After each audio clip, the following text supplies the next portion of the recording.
Hola, ¿cómo están? ¿Cómo les ha ido? Recuerden que estamos en redacción y desde 1 o 2 semanas atrás estamos hablando sobre el tema de la descripción. Hoy vamos a continuar hablando de la descripción, pero desde otro ángulo porque luego lo vamos a unir.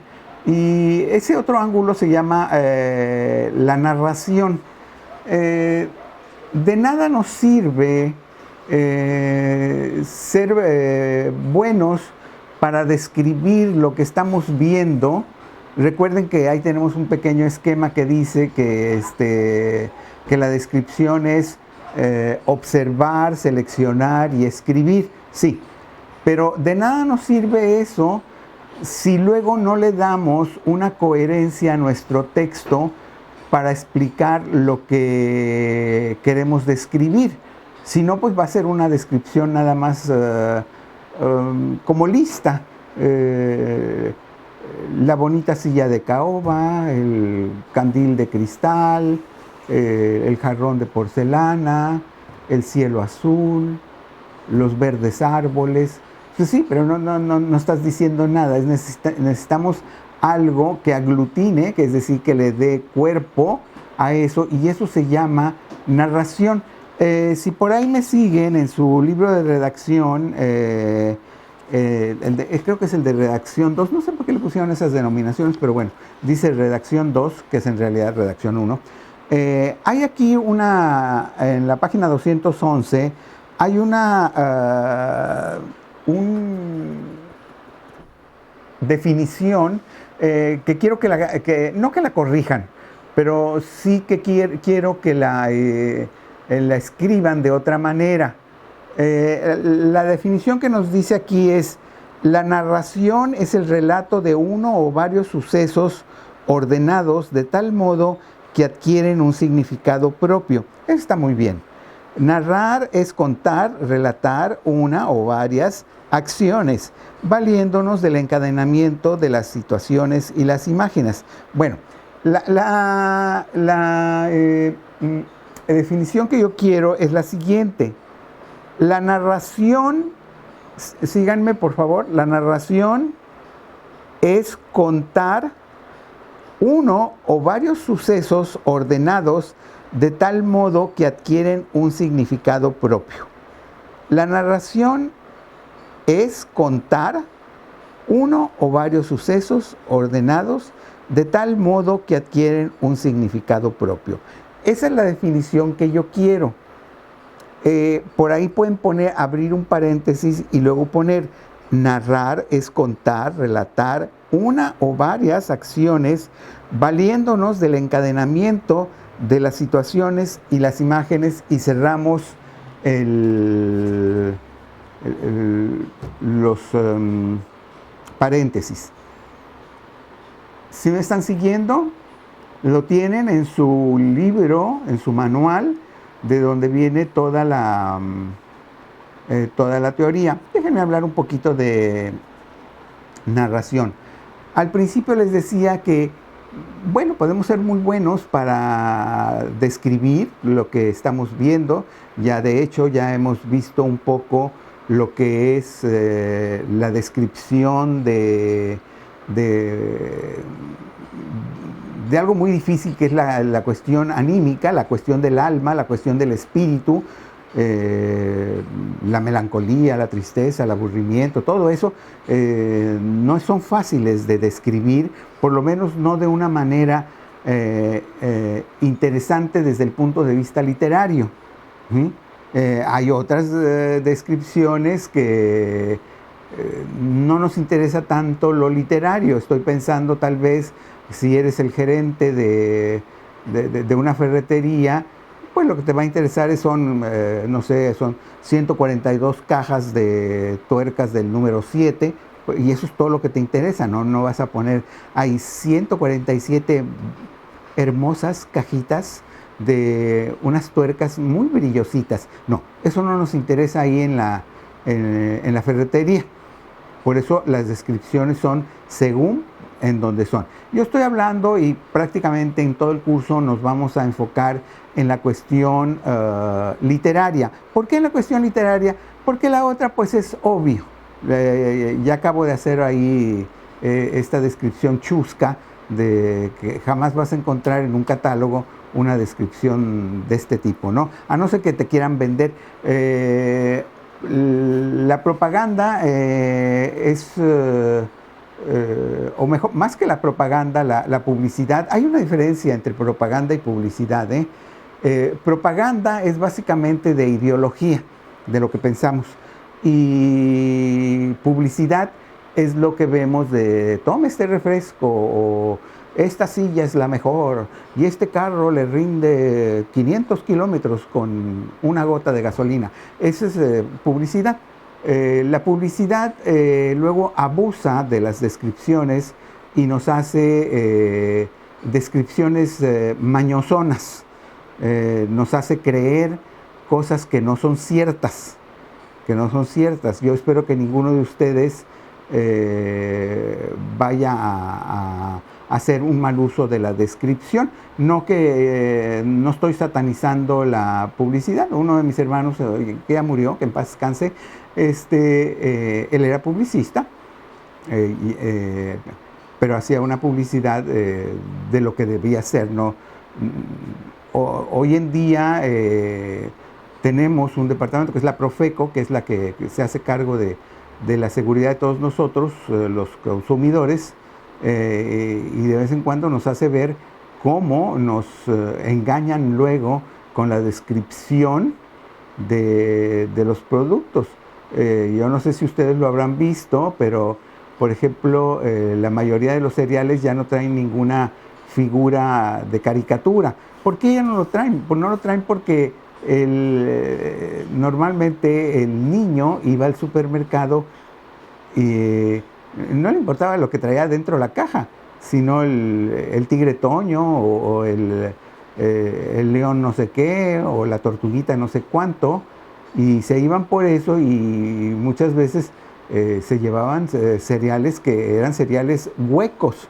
Huecos quiere decir vacíos, que eran más azúcar que el contenido de avena, de trigo, de maíz. De por sí la mayoría de los cereales, si ustedes alguna vez se toman el tiempo y ven los ingredientes, lo primero que dice azúcares, porque eso es lo que más tienen los cereales, porque si no sabrían espantosos, ¿sí? Por cierto, ahí tienen una descripción en donde están los ingredientes. Esa es una descripción, pero de lo que es nada más azúcares. Hay de varios tipos de azúcares que ahora así los han denominado. Azúcar, cuando ponen azúcar es el azúcar que nosotros conocemos, que usamos para el café, pero hay azúcares que son de origen no sé cómo le llaman, pero que según los nutriólogos no es la mejor azúcar que debemos consumir. Muchas veces esa azúcar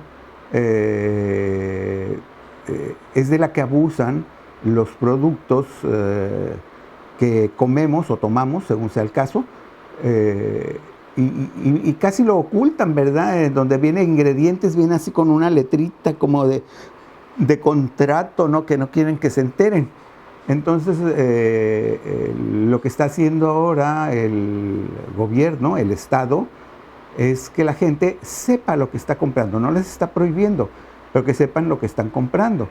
Que se den cuenta que luego están llevando más bien azúcares.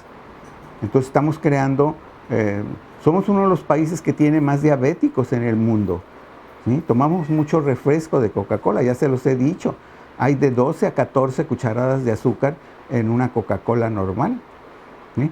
En cualquier refresco de esos que tomamos de gaseosos, ¿no? Y entonces, si hubiera una descripción que dijera, bueno, esto es agua carbonatada. La agua carbonatada es esto de que tiene gas y demás, sabor artificial, y tiene 12 cucharadas de azúcar. Yo dudo que la mayoría de nosotros estaría pidiendo esos refrescos comúnmente. ¿Sí? Dame 2 Coca-Colas, ¿no? Y dame una grandotota, dame la de 1 litro, ¿sí? por eso ahora si ustedes se fijan, están cambiando mucho hacia los refrescos sin azúcar. Algunos están usando las azúcares de fruta, que no es muy malo, no es malo de hecho, pero otros están abusando un poco de los edulcorantes, que eso sí, no sabemos cuáles son los efectos que pueden tener en las personas. Noten cómo todo esto tiene que ver con la descripción, ¿sí? Con la descripción, pero también tiene que ver con lo que empecé, con la narración, es decir, tiene que haber un discurso coherente. Recuerdan que muy al principio yo les dije, vamos a tratar de ser coherentes con nuestros textos, es decir, lo que vamos a decir debe de llegar como un mensaje a la persona que nos está escuchando y que lo pueda entender, ¿sí? Y que no haya ahí ambigüedades que luego uno no sabe. Hay muchas ambigüedades, por ejemplo, en los contratos de carros, cuando hacen las descripciones, o en los viajes a donde sea, a Europa, a Asia, al mismo México, porque luego te dicen 5 noches y 4 días por tal cantidad, ¿no? Pues sí, pero resulta que la primera noche la cuentan desde la noche que llegaste y la última el día que te vas, lo que significa que en realidad vas a estar ahí 3 noches, ¿sí? Y lo que significa que vas a estar 3 días, ¿sí? Entonces hay que tener mucho cuidado con estas descripciones publicitarias. Acuérdense, la publicidad es todo esto de productos, de tomates muy bonitos y el chocolate más famoso y cosas por el estilo. Y la propaganda es el partido de la hoja verde, es el que más te conviene porque somos los más demócratas. Eso es propaganda, ¿sí? Bueno, volvamos a la narración. Como les digo, necesitamos articular quiere decir darle forma, un discurso que sea coherente con, ya sabiendo cómo vamos a hacer nuestra descripción, observamos, seleccionamos, escribimos. Ya sabiendo eso, hacemos nuestro discurso de tal manera que tenga una coherencia. El comedor de mi casa, hay un jarrón con un tapete, vitrinas,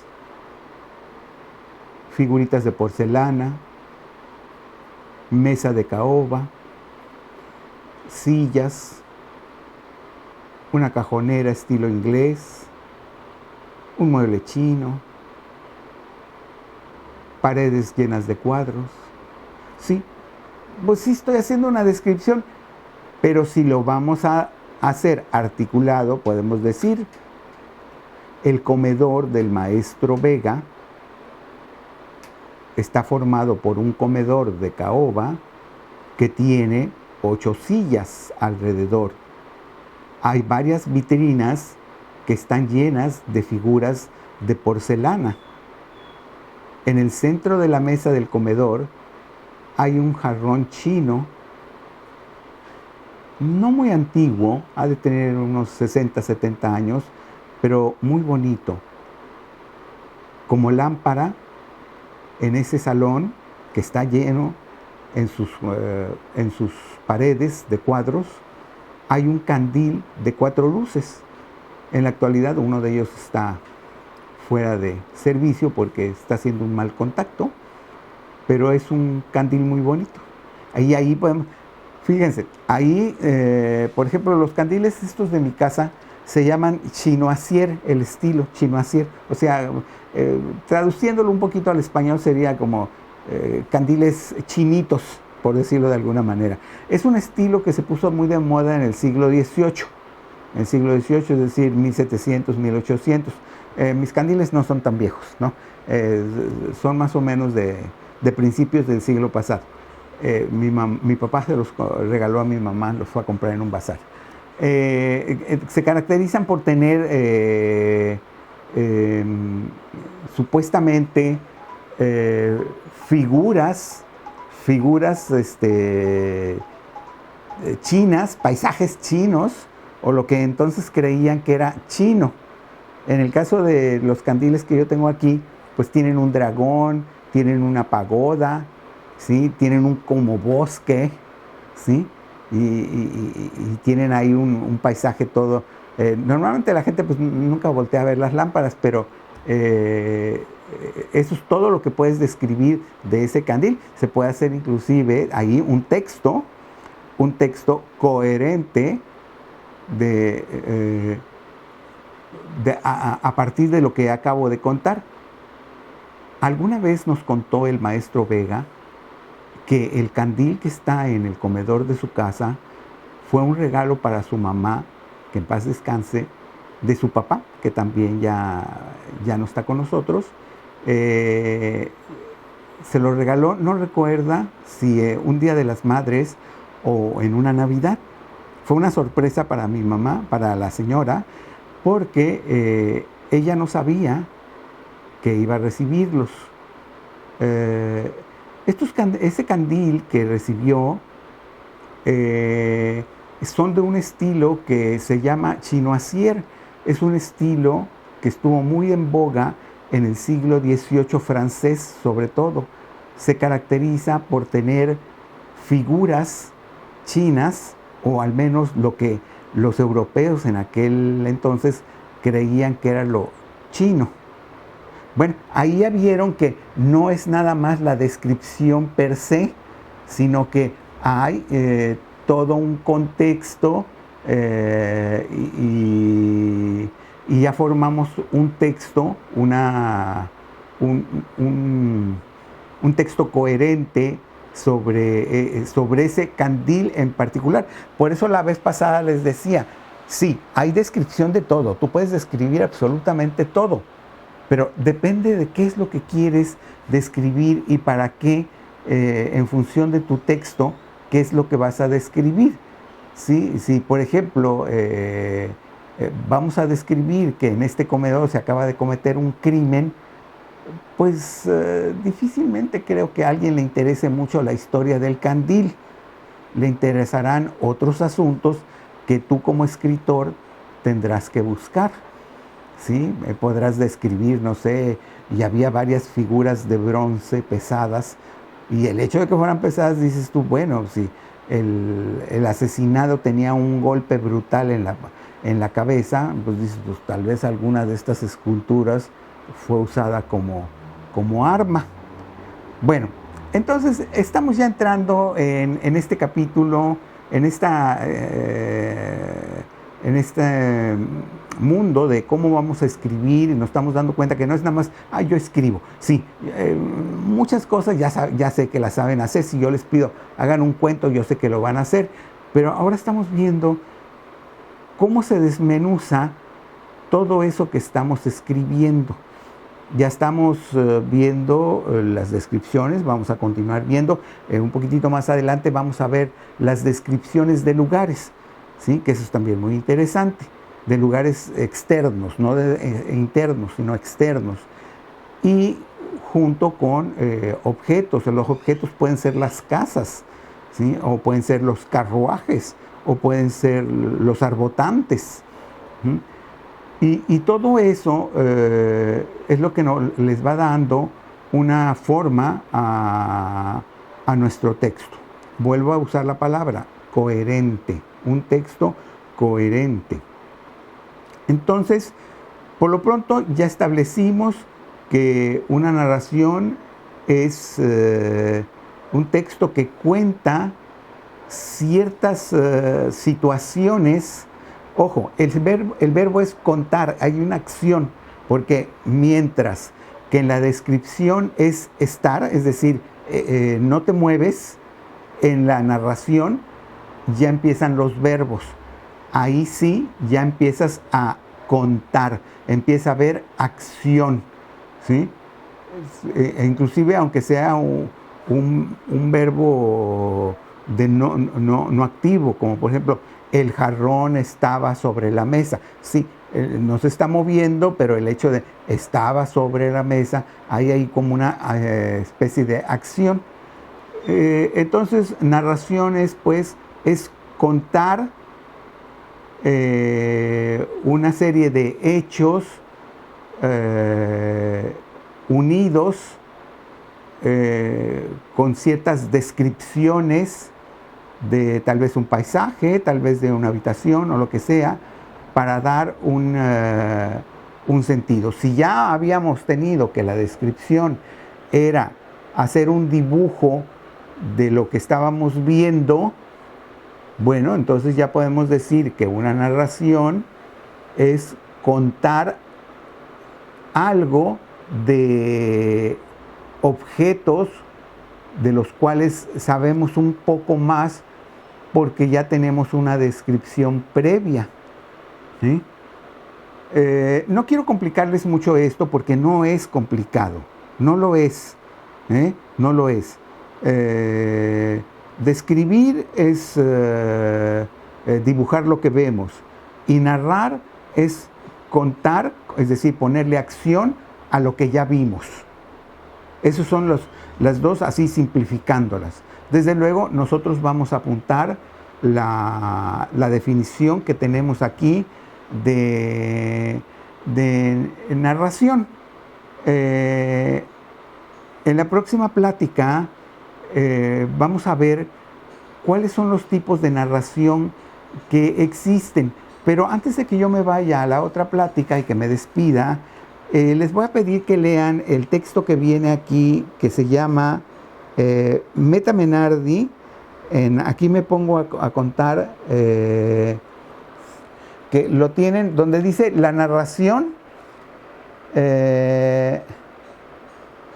Luego está primero un texto que es de Guillermo Cabrera Infante, y luego sigue el texto que yo quiero que lean, que es de Marcelino Cereijido. Meta Menardi es el libro, es el título, perdón, y el nombre del título es Aquí me pongo a contar, es el nombre del libro entero. Entonces, lean esta pequeña narración de una araña, y no me manden nada, porque luego me están mandando muchos textos que no me interesan que me los manden. Por ejemplo, no me interesa que me manden los ejercicios de si ves las incongruencias o esos ejercicios, no. Mándenme las cosas, por ejemplo, estoy esperando con mucha ansiedad lo del poema del aburrimiento. Quiero ver si entendieron bien eso, y todavía no lo sé. Entonces eso es lo que más me interesa. Entonces lean este texto, es sobre las arañas, y la próxima vez vamos a discutir un poquito, vamos a platicar un poquito sobre este texto de las arañas.